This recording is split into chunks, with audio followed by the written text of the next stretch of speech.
Grade 4, Module 4, Lesson 1 homework. Problem number 1. Use the following directions to draw a figure in the box to the right. Letter A. Draw 2 points, W and X. So I'll go ahead and put a W dot. Let me try to make that dot a little bit darker. A W dot and an X dot. And you always want to make sure to go back and label your dots. So I'm going to label this dot as a W and this dot as an X. Letter B says use a straight edge to draw ray WX.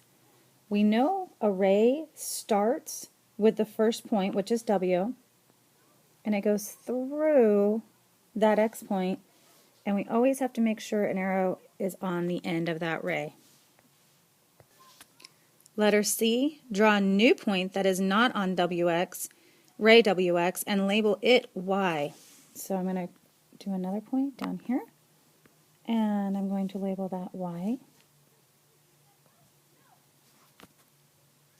And letter D says draw a segment WY. So a segment just goes endpoint to endpoint and doesn't go any further. Letter E says draw a point not on WX, ray WX, or line WY and call it Z. Alright, so I'm just going to go somewhere out here, and I'm going to label this one as Z.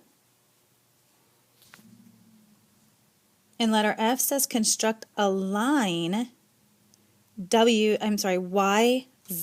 So a line is going to have arrows on both sides.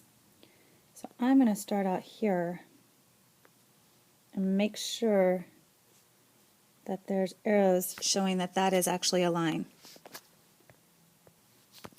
Letter G says use the points you've already labeled to name one angle. There's a lot of different angles that are formed here.